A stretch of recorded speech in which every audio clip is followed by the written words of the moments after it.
প্রিয় দর্শক, আপনার খাওয়া, ঘুম, প্রস্রাব, পায়খানা যদি ঠিক থাকে তাহলে আপনি সুস্থ আছেন। আর যদি এখানে কিন্তু ব্যতিক্রম হয় তাহলে কিন্তু আপনার সুস্থতাটা একটা প্রশ্নবিদ্ধ হয়ে যায়।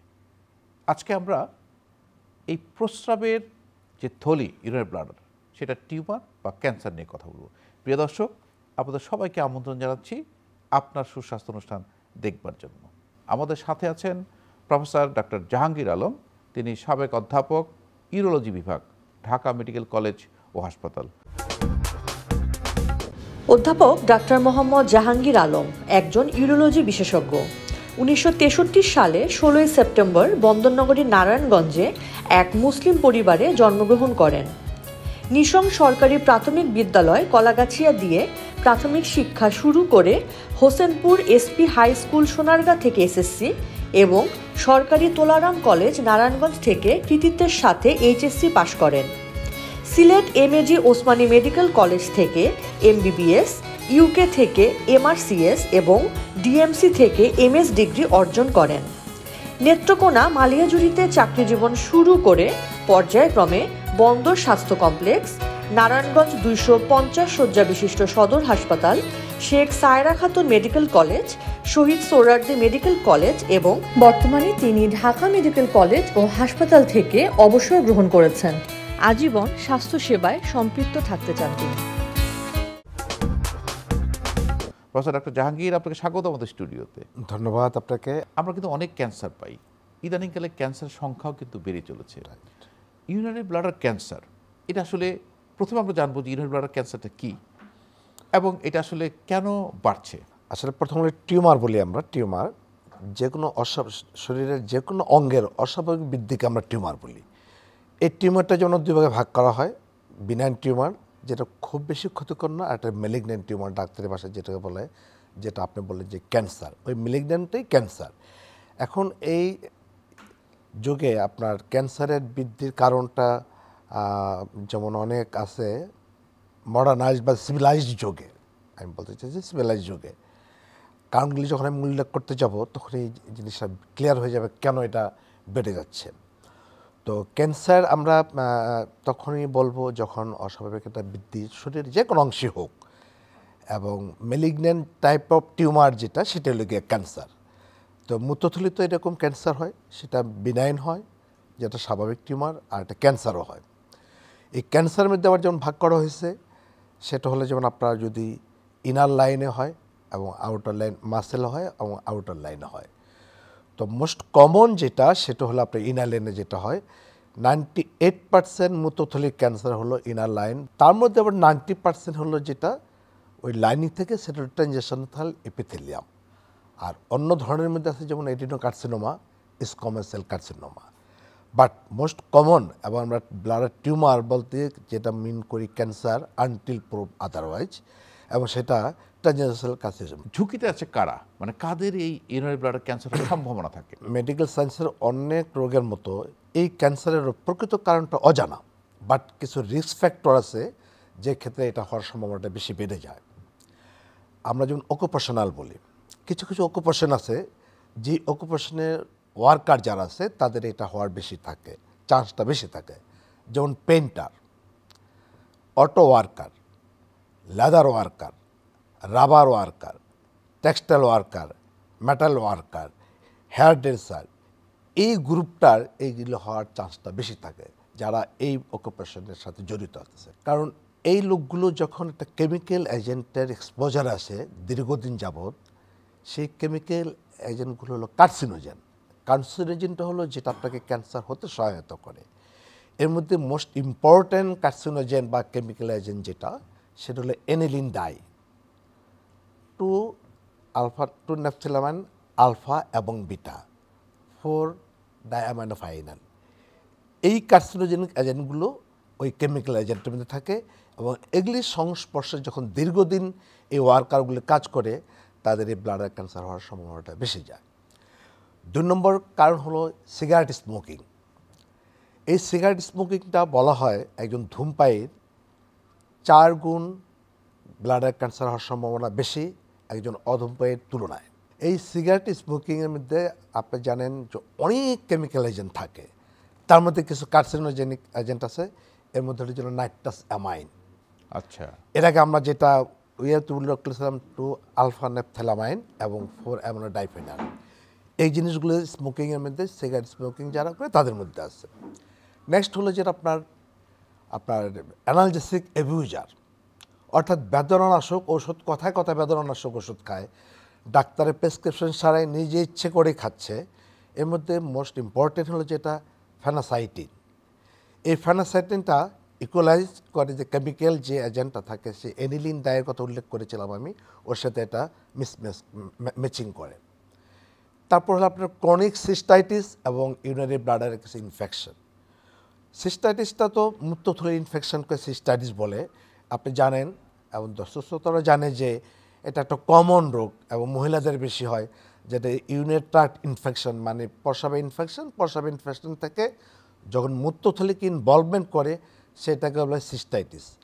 তো এই সিস্টাইটিস সিম্পল সিস্টাইটিস সেটা হয় না, এই সিস্টাইটিসটা যখন প্রলং টাইম থাকে, মানে ক্রনিক থাকে, সেক্ষেত্রে আপনার ওই ক্রনিক ইরিটেশনের জন্য মেটাপ্লেসিয়া হয়ে ওটা মেলিগনেন্সিতে রূপ নেয়। ব্লাড ইনফেকশনের মধ্যে সিস্টোসোমা হেমাটোবিয়াম নামে একটা অর্গানিজম আছে, ওটা দিয়ে যখন আপনার আক্রান্ত হয় সেক্ষেত্রে ব্লাডের ক্যান্সার হওয়ার সম্ভাবনাটা বেশি বেড়ে যায়। তারপর আপনি জানেন যে অনেক ক্যান্সারের চিকিৎসার মধ্যে একটা বিশাল ভূমিকা পালন করে যেটা radiotherapy.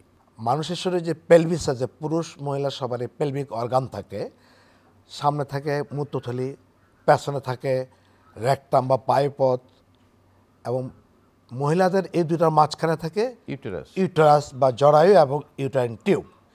This are the pelvic organ. এই পেলভিক অর্গানের যদি কোনো ক্যান্সার হয়, তার চিকিৎসার একটা ইম্পর্টেন্ট পার্ট হলো গিয়া রেডিওথেরাপি বা ইরাডিয়েশন বলে। এই রেডিওথেরাপিটা কিন্তু একটা important cause for the bladder cancer, এবং বলা হয় যার রেডিওথেরাপির হিস্ট্রি আছে তার 9 times more than the non radiotherapy. অর্থাৎ যিনি রেডিওথেরাপি নেয়নি আর যে রেডিওথেরাপি নিল তার 9 গুণ বেশি চান্স থাকে ব্লাডার ক্যান্সার হওয়ার। নেক্সট আসলে কেমোথেরাপি। এটা একটা কেমোথেরাপি মিনস যে ক্যান্সারের রোগীদের জন্য ওষুধটা ব্যবহার করা হয়। কেমোথেরাপির মধ্যে একটা ইম্পর্টেন্ট কেমোথেরাপি যেটা সাইক্লোফসফামাইড। এই সাইক্লোফসফামাইডটা কিন্তু responsible for the bladder cancer. মানে ক্যান্সারের চিকিৎসা যে ওষুধ ব্যবহার করছেন সেই ওষুধেরই আপনার আবার ব্লাডার ক্যান্সার ঝুঁকিটা বাড়ায় দিচ্ছে। রাইট। তো আমাদের দেশে ছেলে এবং মেয়ে কোনো রেশিও আছে যে কাদের ক্ষেত্রে বেশি হয় বা কারা ঝুঁকিতে বেশি থাকে?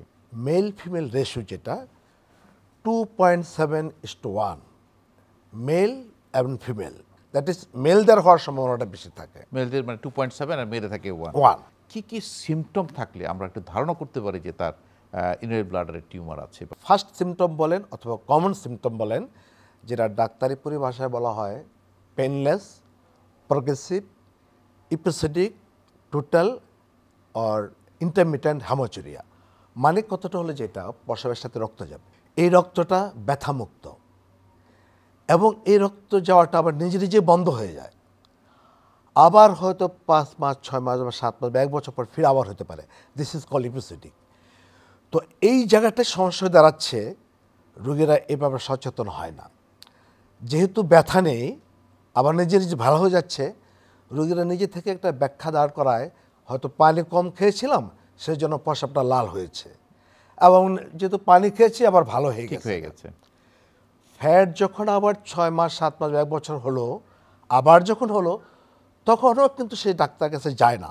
ইউজুয়ালি যেটা হয় হয়তো দোকানদারের কাছে যে আলোচনা করে তার কাছ থেকে কিছু ওষুধ কিনে খায়, অথবা একজন সিম্পল যারা ওষুধ বিক্রেতা বলে আর কি, ওদেরকে ওরা ডাক্তার ওদের কাছে গেল, ওরা একটা অ্যান্টিবায়োটিক দিয়ে দিল, ওটা কিন্তু এমনি ভালো হয়ে যাবে। ওই যে বলছি আমি এপিসোডিক।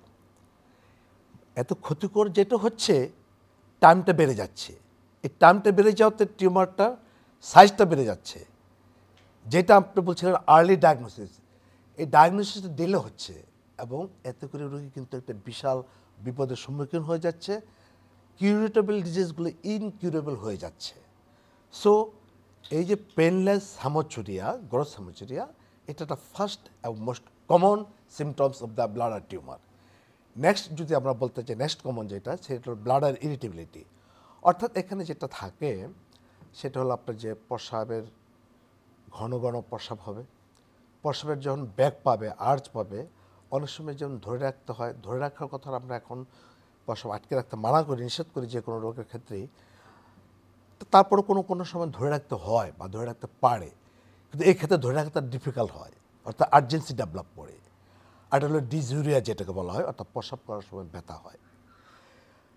আর কিছু সিমটম থাকে, সেগুলি মানে অ্যাডভান্স ডিজিজের ক্ষেত্রে, যেমন ফ্লাং পেইন থাকে। ফ্লাং পেইনটা হলো যে আমাদের শরীরের অ্যাবডোমেন যেটা আছে, মানে শরীরের পেটের উপরি ভাগের পেছন অংশটা, ফ্লাং বলে এটাকে, ওখানে পেইন হয়, তারপর পা ফুলে যায়। আপা 4 দিনের ছুটি পেলাম, তাই ফ্যামিলি নিয়ে ঘুরতে যাব। আপনি কোথাও ঘুরতে যাবেন? আমরা কি আপনার মতো এত নিশ্চিন্ত? ব্যবস্থা নিলেই নিশ্চিন্ত হওয়া যায়। ভাগ্যিস ডাক্তারের পরামর্শক্রমে আমি সর্বাধুনিক স্বল্পমাত্রার জন্ম নিয়ন্ত্রণ পিল রোজেন 28 গ্রহণ করেছিলাম। এলো রোজেন 28, যা জন্ম নিয়ন্ত্রণ পিলকে করেছে অধিকতর সহনীয় ও কার্যকর, এবং ওজন বৃদ্ধি ও উচ্চ রক্তচাপের মতো প্রধান পার্শ্ব প্রতিক্রিয়া থেকে মুক্ত। Rosen 28, 4th generation birth control পিল। আপনারা ডায়াগনোসিসটা কিভাবে কনফার্ম করেন? ইউরোলজিক্যাল ডিজিজ ডায়াগনোসিসের জন্য কিছু রুটিন ইনিশিয়াল কিছু ইনভেস্টিগেশন দিয়ে থাকে।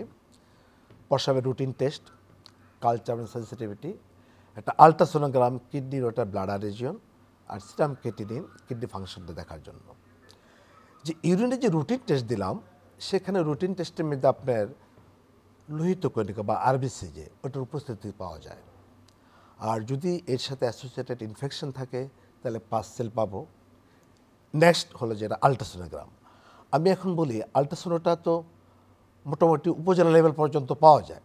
এই একটা আলট্রাসোনোগ্রাম যদি একটা ভালো আলট্রাসোনোগ্রাম মেশিন হয়, একজন ভালো একটা সোনোলজিস্ট হয়, আপনার এই ব্লাডার ক্যান্সার যেটা এত ডেঞ্জারাস, যেটা নিয়ে এত আলোচনা করছে, ডায়াগনোসিস হয়ে যায়। কি আসে একটা আলট্রাসাউন্ড কীভাবে আমরা বুঝতে পারি যে ডায়াগনোসিস যা ব্লাডার ক্যান্সার? যে ব্লাডার মূত্রথলির মধ্যে দেখা যায় একটা মাস আছে, সে মাসটা ইকোজেনিক, মিক্স ইকোজেনিক। আপনি জানেন যে হোমোজানাস বলে একটা কথা আছে, হেটারোজানাস বলে একটা কথা আছে, মিক্সড ইকোজেনিক, যেটা একটা মিক্স ইকোজেনিক মাস আছে, যেই মিক্স ইকোজেনিক মাসটা প্রোটোটিন করতেছে ইনটু দ্য ইউরিনারি ব্লাডার। একটা সুন্দর ডায়াগনোসিস, স্পষ্ট ডায়াগনোসিস। শুধু তাই না, এটা এই ডায়াগনোসিস হলে যেটা ব্লাডার টিউমার, পাশাপাশি ব্লাডার টিউমারের যে প্রগনোসিসটা ডিপেন্ড করে যে আপনার, আমি শুরুতে বলেছি যে ইনার লাইনিং, ওই লাইনিংয়ের মধ্যে আছে নাকি মাসেল কোয়ালিটি ইনভলভ করে ফেলছে, অর্থাৎ সুপারফিশিয়াল মাসেল ইনভলভ নাকি নন মাসেল ইনভেসিভ। এই আলট্রাসোনো ভালো মতো যদি করা যায়, এই ইনফরমেশনটা কিন্তু আমরা আসলে পেয়ে যাই যে এটা মাসেল ইনভেসিভ নাকি নন মাসেল ইনভেসিভ। তারপর যদি আমি আর একটু বেশি ইনফরমেশন চাই, সেক্ষেত্রে সিটি স্ক্যান বা এমআরআই যদি সুযোগ থাকে করাই। এই সিটি স্ক্যানের এমআরআই আমার আলট্রাসোনোতে যে ইনফরমেশনগুলি দিচ্ছে ওটা দিতে পারে মোর প্রিসিয়াসলি। কিডনি নলটা, ইউরেটটা ওপেনিং করতেছে মূত্রথলিতে, ওর পাশাপাশি যদি আপনার একটা টিউমার হয়, তাই ইউরেটারিক অরিফিসটাকে বন্ধ করে ফেললো, ওর ফলে হাইড্রোনেফ্রোসিস হবে। এই হাইড্রোনেফ্রোটিক চেঞ্জটা আসলো কিনা সেই জিনিসটা আমি ইনফরমেশন পেয়ে যাচ্ছি কিন্তু সিটি স্ক্যান বা আলট্রাসোনোতে। নেক্সট আমাদের কনফার্মেশনের প্রয়োজন আছে চিকিৎসা যাওয়ার জন্য। সেক্ষেত্রে যখন আমি বললাম আপনাকে যে bladder tumour is the malignant tumour until prove otherwise, যতক্ষণ পর্যন্ত প্রমাণিত না হবে যে এটা স্বাভাবিক টিউমার, ততক্ষণ আমাকে ধরে নিতে হবে যে এই মূত্রথলির ক্যান্সার টিউমারটা হলো ক্যান্সার। জি, তো আমরা তখন রোগীকে অ্যানেস্থেটিক ফিটনেসের জন্য যে নেসেসারি ইনভেস্টিগেশনগুলো আছে, অ্যানেস্থেটিক ফিটনেসের জন্য করে আমরা পেশেন্টকে আন্ডার অ্যানেস্থেসিয়া সিস্টোস্কোপি করি। সিস্টোস্কোপি একটা যন্ত্র যেটা আমরা প্রস্রাবের রাস্তা দিয়ে টেলিস্কোপ এবং আরও কিছু যন্ত্রপাতির মাধ্যমে ভিউ বক্সে আপনার টেলিভিশনে বা ডাইরেক্ট ভিজুয়ালাইজেশন করি, এবং খুব সুন্দর দেখা যায় যে ব্লাডার টিউমারটা কাশবন, আপনার নাম শুনেছেন, ঠিক কাশবনের মতো থাকে, অনেক সময় দেখতে বোঝা যায় উঠতেছে। এই ডায়াগনোসিস হলো। পাশাপাশি আমরা টোটাল ইউরিনারি ব্লাডারটাকে আমরা সার্ভে করি যে আর কোথাও আছে কিনা, একটা নাকি একাধিক। ডায়াগনোসিস যখন হয়ে গেল, পাশাপাশি তখনই আমরা ওই টিউমারটাকে রিসেকশন করে নিয়ে আসলাম, যেটাকে ডাক্তারি পরিভাষা বলে TURBT, অর্থাৎ trans urethralisation of the bladder tumour. এবং এইটাকে এনে আমরা হিস্টোপ্যাথোলজিতে পাঠাই। হিস্টোপ্যাথোলজি আমাকে কতগুলি ইনফরমেশন দিয়ে দেবে। নাম্বার 1, আমার ডায়াগনোসিস কনফার্মেশন করবে মানে কি ধরনের টিউমার যে টাইপ, এটা হ্যাঁ এটা cancer, plus type of the cancer. পাশাপাশি আমাকে বলে দিতে হবে grade of the tumour, grade 1, grade 2 আর গ্রেড 3, যেটা ডিপেন্ড করতেছে আপনার প্রগনোসিস। মানে ট্রিটমেন্ট এবং প্রগনোসিস ডিপেন্ড রাইট। করছে। তারপরে আপনাকে আমার এই ইনফরমেশনটুকু দিতে পারতেছে এটা মাসেল ইনভেসিভ নাকি নন মাসেল ইনভেসিভ। এই ইনফরমেশনগুলো আমি পাওয়ার পরে নেক্সট পরবর্তীতে আমাদের আর কি প্ল্যান করবো সেটা আমরা প্ল্যান। যখন আপনার ডায়াগনোসিস কনফার্ম হয় তখন ট্রিটমেন্ট অপশনগুলো কি? যদি ধরা পড়লো যে হ্যাঁ এটা কার্সিনোমা এবং এটা গ্রেড 1, এটা নন মাসেল ইনভেসিভ, তাহলে আমার চিকিৎসা পদ্ধতিটা একরকম হবে। যদি এটা গ্রেড 2 বা গ্রেড 3 হয়, বা এটা মাসেল ইনভেসিভ হয়, অথবা মাসেলকে পার করে এটার অন্য জায়গায় আশেপাশে গিয়েছে। অর্গানকে ইনভলভ করে ফেলছে, অথবা শুধু আশেপাশে অর্গানকেই না, দূরে কোথাও মেটাস্টেসিস হয়ে গেছে, বনে চলে গেছে, হাড্ডিতে চলে গেছে বা লাংসে চলে গেছে, এইগুলির উপর ডিপেন্ড করে চিকিৎসা পদ্ধতিটা ভিন্ন ভিন্ন। যদি যেটা আর্লি স্টেজে ধরা পড়ে গেল গ্রেড 1, সেক্ষেত্রে হলো আপনার পরবর্তী চিকিৎসা হলো ইন্ট্রাভেসিক্যাল কেমোথেরাপি। কেমোথেরাপিক এজেন্টটা মূত্রথলি দিয়ে পরস্পর একটা ক্যাথেটার দিয়ে ওখান দিয়ে আমরা কেমোথেরাপি দিই, ইন্ট্রাভেসিক্যাল মানে কেমোথেরাপি দিয়ে দিচ্ছে রাইট। জায়গাতে। এটা উইকলি ফর 6 উইক দেই, নেক্সট হলো আপনার monthly for 2 months, then 3 monthly for 1 year. এরপর পেশেন্টটাকে আমরা ফলো আপে আসতে বলি, ফলো আপে রাখি। এটা হলো প্রথম স্টেজের Right, কথা। right. আর দ্বিতীয় স্টেজে যখন আচ্ছা, আসে, দ্বিতীয় স্টেজে যদি মাসেল ইনভেসিভ পর্যন্ত আসে, যে মাসেলকে পার হয়ে যায়নি, সেক্ষেত্রে রেডিক্যাল সিস্টেকটমি অ্যান্ড ইউরিনারি ডাইভারশন যদি করে দিতে পারি, এটার কিউরেটিভ ট্রিটমেন্ট কিন্তু হয়ে যায়। কী জিনিস সেটা? পুরো মূত্রথলিটা এবং কিডনি নল, ইউরেটার যেটা কিডনি নল বলি, কিডনি নলের নিচের অংশ দুইটা, এবং ওই যে মূত্রথলির যেটাতে পয়সা বের হয় যে ইউরেথ্রা বলে, ইউরেথ্রার অংশ বিশেষ টোটালটা কেটে নিয়ে আসে পড়ি, এবং সাথে লিফলেটটা ডিসেকশন করে নিয়ে আসি। এখন ইউরেটার দিয়ে আমরা তখন খাদ্যনালীর একটা অংশকে ব্লাডার হিসেবে ব্যবহার করি। এখানে আপনার শরীরে লাগায় দেওয়া হয়, যেটা আপনার স্টোমা বানায় দেওয়া হয়, ইউরোস্টোস্টোমি। ওখানে ইউরিন কালেক্ট হয়, পেশেন্ট টাইমলিতে ক্লিয়ার করে, এবং this is the curative treatment. এবং সর্বশেষ যেটা এটা দুর্ভাগ্যজনক আমি বলবো, যেটা অলরেডি মেটাস্টেসিস হয়ে যায়, ওইসব পেশেন্টগুলো সাধারণত বোন পেইন হয় বা জন্ডিস হয়, এরকম নিয়ে আসে। এবং আমরা ওই যে সিটি স্ক্যান বা এমআরআইয়ের কথা উল্লেখ করেছিলাম, সেখানে কিন্তু আমরা একটা ইনফরমেশন পেয়ে যাই। আর যখন অ্যানেস্থেটিক ফিটনেসের জন্য আপনার চেস্ট এক্সরেটা করলাম, ওই চেস্ট এক্সরেতে বলে দেবে লাংসে মেটাস্টেসিস হয়েছে কিনা। এরপর বোন পেইন যখন থাকে, তখন আইসোটোপ বোন স্ক্যান করি আমরা, যে বোনো মেটাস্টেসিস হয়ে গেছে কিনা জানার জন্য। যে এটাকে বলে সিস্টেমিক মেটাস্টেসিস। এই সিস্টেমিক মেটাস্টেসিস যখন হয়ে যায়, সেক্ষেত্রে কিউরেটিভ ট্রিটমেন্ট আসলে not possible. How to prevent urinary bladder cancer, আপনি যে দর্শকদের উদ্দেশ্যে বলতেন যে এই ক্যান্সার প্রিভেনশনের জন্য আমরা কি করতে পারি? যেহেতু একজাক্ট কজটা আননোন, কিছু আমি প্রিডিসিভ ফ্যাক্টরের কথা উল্লেখ করেছি। যদি ওই জিনিসগুলোকে অ্যাভয়েড করা সম্ভব হয়, তাহলে সেগুলো অ্যাভয়েড করা, তো প্র্যাকটিক্যালি তো সেগুলো অ্যাভয়েড করা সম্ভব না। কিছু কিছু জিনিস তো অ্যাভয়েড করা যায়, যেমন সিগারেট স্মোকিং একটা কথা বললাম, যে এটা 4 গুণ বৃদ্ধি পায়, ওই জিনিসটাকে অ্যাভয়েড করা। তার চেয়ে ইম্পর্টেন্ট হলো যেটা, যদি আর্লি ডায়াগনোসিস করা যায়, সেটা হলে আপনার যেহেতু আমি কারণগুলি বললাম এবং রিস্ক ফ্যাক্টরগুলো বললাম, যারা এই রিস্ক ফ্যাক্টরের মধ্যে আছেন, যদি আপনার প্রসবের সাথে আমার মূল মেসেজ আজকের অনুষ্ঠানে যেটা থাকবে, প্রসবের সাথে যদি রক্ত যায়, সেটা যদি একবারও যায়, তাহলে আপনি আপনার চিকিৎসকের শরণাপন্ন হবেন। যদি আপনার এলাকায় ইউরোলজিস্ট অ্যাভেলেবেল হয়, ইউরোলজিস্টের কাছে যাবেন। যদি সম্ভব না হয়, অন্তত একজন সার্জিক্যাল স্পেশালিস্টের কাছে যাবেন। তাও যদি সম্ভব না হয়, তাহলে আপনার মেডিসিনের ডাক্তারের যাবেন, অথবা আপনার জেনারেল প্র্যাকটিশনারের কাছে যাবেন। প্রফেসর ডাক্তার জাহাঙ্গীর আলম, আপনাকে অসংখ্য ধন্যবাদ আপনার সুন্দর পরামর্শের জন্য। নিশ্চয়ই আপনার পরামর্শ চ্যানেলের দর্শকদের অনেক উপকারে আসবে। প্রিয় দর্শক, যদি ব্যথামুক্ত হিমাচুরিয়া, পেইনলেস হিমাচুরিয়া হয়, দেরি না করে একজন বিশেষজ্ঞ চিকিৎসক পরামর্শ নিন, জেনে নিন যে আপনার ইউরিনারি ব্লাডার ক্যান্সার আছে কিনা, তারপর অন্য চিকিৎসা। দর্শক, ভালো থাকুন, সুস্থ থাকুন, নিরাপদেই থাকুন।